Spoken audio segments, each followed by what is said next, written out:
furieux, eh bien, je suis très content de vous retrouver aujourd'hui pour une vidéo qui devrait être relativement rapide. Aujourd'hui, on va parler charge de batterie. Vous le savez, moi je dispose de plusieurs chargeurs.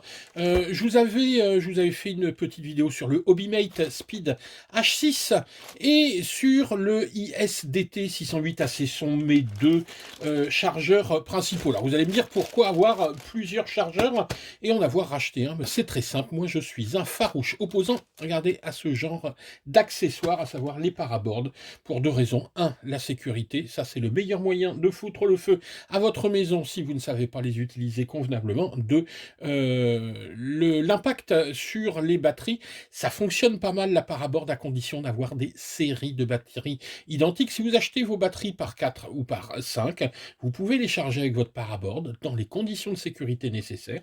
Mais si vous maîtrisez mal le truc et si vous n'avez pas des séries de batteries, ça va faire du vilain, ça c'est sûr. Donc moi je n'utilise pas ce genre de truc, j'utilise plusieurs chargeurs. Ben, j'ai investi dans un autre chargeur qui sera lui un chargeur duo, c'est le OTA D6 Duo Pro. C'est pas un chargeur tout neuf, mais moi j'ai profité d'une petite promo sur Banggood pour le faire venir. Bon, il est maintenant à, on va dire, un peu plus de 100 euros et c'est normalement une machine sympa. Je vous présenterai également quelques petits produits que j'ai fait venir, des petits sacs LipoGuard. On en parlera pour la sécurité de la charge. Allez, on va ouvrir, hop, le petit paquet qui est arrivé ce matin.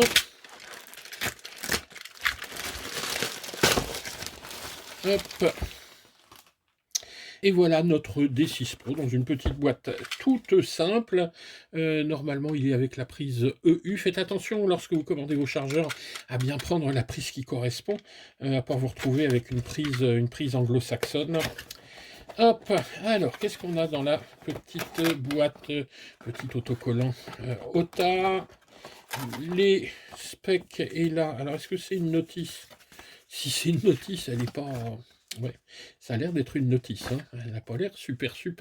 Mais rassurez-vous, hein, chez nous, la notice, c'est nous. Il suffit de regarder nos vidéos et vous avez la notice, normalement.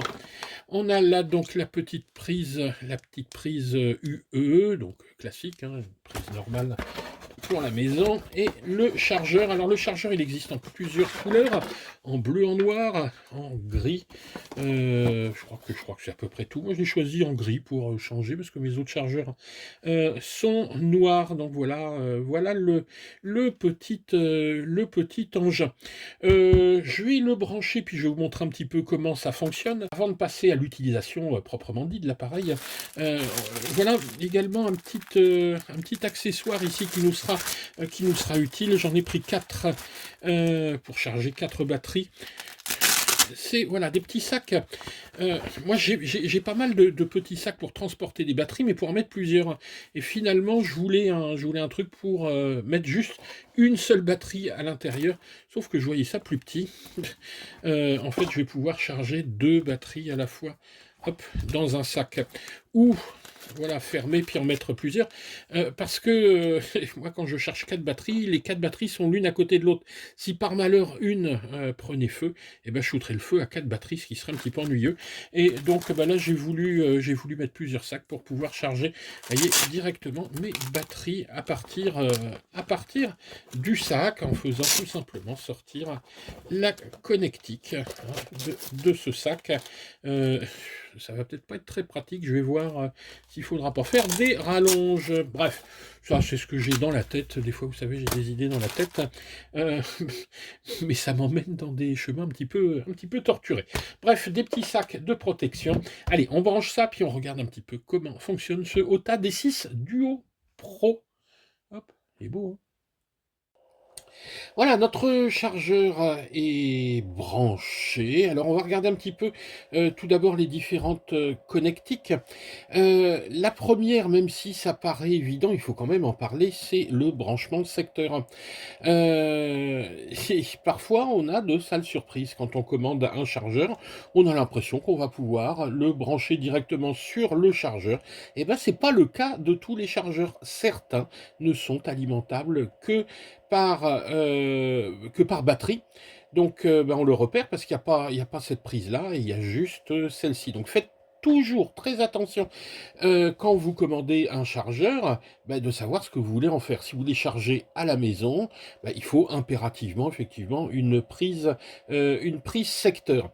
Alors, évidemment, à l'intérieur, il y a un bloc d'alimentation qui ne permettra pas d'obtenir les 650 watts annoncés, qu'on obtiendra ici qu'avec une batterie, mais on obtiendra 200 watts de charge, c'est-à-dire 100 watts sur chacune, ce qui est nettement suffisant pour l'usage qu'on a, nous, en loisir. Si vous voulez quelque chose de plus puissant, il faudra alimenter ça avec une batterie. Alors, moi, honnêtement, ça, je l'utilise très très peu. Faut vraiment que je parte très longtemps sur le terrain. Moi, j'ai pas mal de batteries, mais si vous n'avez pas beaucoup de batteries, essayez d'investir dans une grosse batterie qui vous servira de power bank, ou carrément dans une power bank, hein, et vous branchez là-dessus, et sur le terrain, vous pouvez recharger vos batteries. Ensuite, sur le côté, qu'est-ce qu'on a comme prise? On en a deux. Une petite ici, c'est quoi ça? C'est du micro USB, c'est pas de l'USB-C. Non, je regarde, c'est du micro USB. Ça, c'est pour mettre à jour le firmware. Je n'ai strictement jamais mis à jour le firmware d'un de mes chargeurs. Moi, si ça marche, ça marche, hein. Ça, c'est pas mal. Une prise USB qui sort du 2,1 ampères, qui va vous permettre, quand vous chargez, de recharger votre téléphone. Et il y a également une petite fonction que je viens de tester. Alors, je pourrais pas vous la montrer parce que je suis en train de filmer avec mon téléphone, mais c'est ce petit plateau ici sur lequel vous pouvez poser votre téléphone pour le recharger. Alors, je sais pas, hein, le principe, c'est comme les casseroles à induction. Bref, vous posez votre... Alors moi, j'ai rien fait, hein, j'ai rien réglé sur mon téléphone. Je l'ai testé, hein, j'ai juste posé le téléphone dessus et j'ai vu qu'il se mettait en charge. Bon, ça doit être prévu sur les téléphones modernes. À l'avant, qu'est-ce qu'on a comme prise? Alors, c'est un chargeur duo qui va pouvoir recharger deux batteries. Donc, évidemment, deux prises IC XT60. Alors, vous allez me dire, oui, mais moi, j'ai pas que des batteries en XT60. Il vous faudra alors faire des petits adaptateurs ou acheter des petits adaptateurs XT60 vers XT30, XT60 vers JST, XT60 vers je sais pas, hein, vers ce que vous voulez. Ici, les prises d'équilibrage. Alors encore une fois, ça n'est pas livré avec les petites, vous savez, les petites rallonges. On a un JST ici 6S d'un côté, de l'autre côté, on a les différentes possibilités. C'est un peu ennuyeux parce que, alors, on peut évidemment se brancher. Si on a une 6S, évidemment, ça pose aucun souci. Tac. Si on a moins, c'est pas très grave dans le sens où on va aller se mettre directement sur les plots qu'il faut. On va mettre les petits ergots vers le haut et on va se brancher ici. Donc, sur le port numéro 2, comme ça, ou sur le port numéro 1, hop, comme ça. Voilà. Sinon, vous pouvez acheter un petit prolongateur avec les différentes fiches. Ça coûte pas énormément. Mais bon, encore une fois, c'est des petits accessoires qu'on aurait aimé avoir avec, mais forcément, avec ces petits accessoires, ça fait monter le prix de l'appareil. Qu'est-ce qu'on a d'autre dessus? On n'a rien d'autre. Ah oui, si, quand même. Un ventilateur, alors c'est pas un ventilateur double, c'est un ventilateur simple qui semble être de grande taille. Moi, sur mes essais en charge, ça avait l'air de bien fonctionner, c'est pas trop bruyant. En fait, c'est dans la moyenne, hein, des autres chargeurs. Il est ni plus ni moins bruyant qu'un autre, hein. Ça fait du bruit quand ça se met à refroidir. Évidemment, hein, dès que vous allez pousser la charge, hein, lui il va augmenter un petit peu son rythme. Et sur l'avant, qu'est-ce qu'on a? On a juste deux petits boutons. Ce bouton ici qui permettra de passer d'une prise à l'autre, donc de régler la première charge et la seconde charge. Ici, le petit bouton menu. Allez, je me rapproche un petit peu. On regarde le fonctionnement de l'appareil et puis on va brancher les batteries.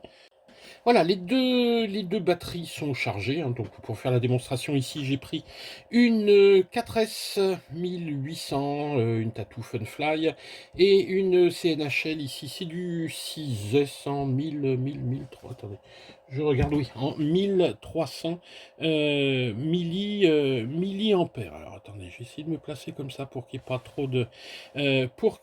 trop de reflets. Alors au niveau des branchements, comme je vous le disais, alors attendez, on va zoomer un petit peu, voilà. Donc j'ai placé les fiches ici d'équilibrage vers la droite, ergo vers le haut. Alors sur le 6S évidemment, ça occupe l'ensemble du slot, hein, tout simplement parce que ce chargeur va charger de 2S jusqu'à 6S. Donc ici, bon, on occupe les quatre premiers pins ici du slot. On se branche ici sur le côté droit. Bien, regardons un petit peu maintenant le fonctionnement de cet appareil. Comme je vous le disais, on a un premier bouton qui est assez simple, qui va permettre de passer de ce chargeur ici à gauche à celui-ci à droite. Celui-ci à gauche, c'est écrit là, hein, le chargeur 1. Ici, c'est la charge numéro 2. En stand-by, c'est-à-dire que quand on branche l'appareil, on a les deux écrans. Si j'appuie une fois sur ce petit bouton, hein, CH, je passe sur le premier écran, donc celui du chargeur 1, ici à gauche. Et si je rappuie une fois, je passe sur le chargeur 2. Si je rappuie encore une fois, j'ai les deux, ce qui permettra d'avoir un petit coup d'œil sur la charge générale. Alors sur cet écran ici, splitté en deux, j'ai évidemment la tension de mes deux batteries. Et voilà, ici j'ai les premières, alors je regarde, voilà. Et ici j'ai les premières cellules, ce qu'il a déjà pris comme charge, mais comme il est en stand-by, il n'a encore rien pris ici comme charge. On est à 0 milliampères qui a été absorbé par la batterie. Allez, on va lancer la charge. On va commencer par la petite ici à droite. C'est donc sur le chargeur numéro 2. Donc je vais appuyer une fois, je suis sur le chargeur 1. Une deuxième fois, je suis sur le chargeur numéro 2. Alors ici, sur la droite, j'ai un petit bouton rouge qui, avec une molette ici qui va permettre d'aller sur le côté. On reverra un petit peu l'utilisation ici sur l'écran général. Soit je vais sur la droite et la gauche, soit j'appuie dessus, comme pour cliquer avec une souris. On va commencer tout d'abord par un appui long. En temps normal, on ne le fait pas, mais on va voir ce que fait cet appui long. Tac, voilà, donc il va nous permettre de rentrer dans les différents paramètres. Tout d'abord ici, bon, un certain nombre de sécurité. Le timer maximum, ici il est mis sur 2400 minutes, hein, c'est peut-être un petit peu beaucoup. Là, bref, les sécurités sont pas encore installées. Je vais juste m'arrêter moi sur ce paramètre-là qui est intéressant. Trickle charge, qu'est-ce que c'est que le trickle charge? C'est tout simplement ce qui fait qu'à la fin de la charge, votre chargeur va ralentir un petit peu pour vraiment charger la lipo à fond. Ça fonctionne bien sur des batteries de bonne qualité. Moi, j'aurais tendance à dire faites gaffe. Si vos batteries sont un petit peu faiblardes, un petit peu anciennes, foutez sur off. Qu'est-ce qui va se passer? Votre batterie ne sera pas super bien chargée jusqu'au dernier milliampère. Vous aurez peut-être 0,05 volts de moins, mais c'est pas grave, au moins, voilà, ce sera coupé en sécurité bien avant. Moi, je laisse sur on parce que mes batteries sont plutôt... j'ai un parc de batteries qui est plutôt bien entretenu. Voilà, capacité maximum, etc. Donc je reviens, ensuite les paramètres système. Bon, alors ça c'est du classique. La langue, évidemment si vous prenez pas l'anglais, vous avez tous les dialectes chinois. Faites gaffe, hein, si vous appuyez là-dessus, après c'est des coups à plus pouvoir revenir, parce qu'on comprend strictement rien. Il n'y a pas de français, hein, il y a de l'allemand, hein, on a de la chance. Voilà l'éclairage. La charge sans fil, hein, celle que je vous disais au-dessus, là par défaut elle est en route. Moi le volume je l'ai mis sur l'eau parce que sinon ça allait brailler un petit peu. Le signal, une fois qu'on est en fin de charge, est-ce qu'il est répété ou pas? Moi je préfère qu'il soit répété parce que comme mon chargeur est dans le garage, la porte reste ouverte pour des raisons de sécurité, mais j'aime bien être appelé plusieurs fois. Puis c'est un petit truc que j'aime bien, voilà. Vous pouvez mettre votre nom sur l'appareil. Les différentes calibrations, hein, pour calibrer le... Bon, il paraît que ça sert pas à grand chose. Ce truc-là, je ne l'ai pas fait, puis ça fonctionne bien comme ça. Le check de l'appareil, hein, voilà, si j'appuie dessus, il va nous faire un petit check pour voilà, vérifier que tout fonctionne bien. Sauf qu'ici, évidemment, comme j'ai une batterie de mise à l'intérieur, ben, il apprécie pas, hein, il apprécie pas le truc. Donc à faire sans avoir branché les batteries. La remise ici à zéro des, des paramètres usine, info système, on s'en fout, hein, tout ça. Bref, donc ça c'est du classique. Les paramètres donc de l'appareil lui-même, ça on regarde une bonne fois pour toutes. Vous voyez, là, il y a le nom qui s'inscrit ici sur l'écran de contrôle. Allez, on y va pour voir un petit peu comment on peut charger tout ça, les différentes fonctions de l'appareil. Là, je vais faire juste un petit clic simple. Je vais pouvoir tout d'abord sélectionner la tâche, ce que j'ai envie de faire. Ici, je suis par défaut sur charge. Si je clique, alors Power Supply, qu'est-ce que c'est? Ben, c'est tout simplement utiliser votre appareil comme source d'énergie, hein, pour, par exemple, alimenter un fer à souder. Vous savez, nos petits fers à souder qui ont une prise XT60, bah, c'est pas mal ce truc-là. La charge, charger, décharger. Alors attention, ici, c'est une décharge active, c'est-à-dire qu'il va vraiment absorber de l'énergie. C'est une décharge qui est relativement lente avec cet appareil. Si vous voulez l'augmenter, vous passez sur externe discharge, et là, il faudra brancher soit une résistance, soit une petite ampoule, hein, une ampoule de bagnole qui va absorber cette énergie. Bon, faut être un peu bricoleur, hein. La fonction classique de storage, hein, si je me mets en storage, je vais alors ramener mes batteries ici à 3,8 volts par cellule. La fonction balance, hein, si j'ai un petit décalage dans mes cellules, un petit décalage de tension. Ça, 5... Hop, hop, hop, hop. Hein, j'ai pas bien appris mon texte ici. Ça, je ne sais pas, hein, vous me direz en commentaire ce que c'est que ce truc. Alors, pourquoi en fait j'en sais rien? Parce que, allez, je vous avoue tout, le firmware de cet appareil, c'est exactement le même qu'un de mes autres chargeurs, donc je le connais parce que je l'utilise tous les jours. Mais là, je m'aperçois qu'il y a une fonction, qu'il y a une fonction supplémentaire. Alors, donc ça, bah, je vais revenir en charge, moi. Oula, attendez, bougez pas. Tac, charge, voilà. Type de batterie, hein. Voilà, vous avez toutes les batteries différentes, ça. Vous avez déjà vu ça, donc LiPo.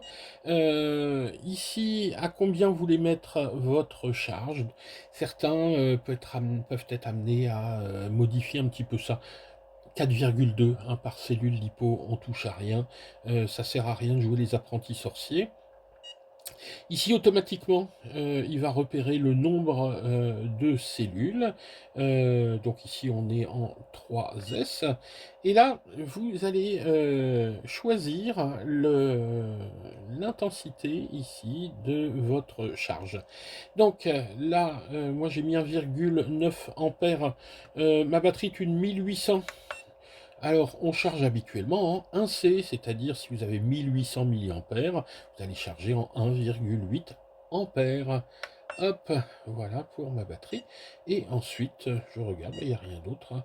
Je revérifie, 3S, 1,8 ampères. Faites toujours un double contrôle. Et quand vous lancez vos charges, le faites pas avec la gueule enfarinée, le faites pas le matin en vous levant, le faites pas si vous avez pris l'apéro, etc. Ce double check est vraiment important. C'est ce qui va vous éviter des ennuis, parce que si là, imaginons, j'ai balancé 18 ampères, c'est des coups à faire griller ma batterie. Donc à partir de là, voilà, tac, je peux lancer la charge. Alors, qu'est-ce que j'ai là-dessus? M'est rappelé, donc déjà un changement de couleur, on est passé du noir au orange. Je suis en charge, ici, je vois l'hypo 3S, 4,2 attendu, donc c'est la charge. Ici, l'intensité de la charge, je suis à 1,8 ampères qui est balancé dans la batterie, et là je vois ce que la batterie a déjà pris, elle a pris 10 milliampères. Le timer, hein, la charge est lancée depuis 30 secondes ici, la tension actuelle. Et ici, j'ai la tension par élément. Vous voyez, ma batterie était très peu. En fait, je l'avais déchargée, elle était chargée, puis je l'ai déchargée juste pour le test. Si je bouge également pendant la charge le bouton, hop, je vais me retrouver après une trentaine de secondes à peu près, il faut attendre un peu, hein, sur les valeurs ici de résistance 5, 6, 5, 7, 2. Oh, c'est pas mal, ma batterie est plutôt en bon état. Voilà, je regarde ce que j'ai d'autre. Ensuite, j'ai un certain nombre de paramètres, hein, la température, etc.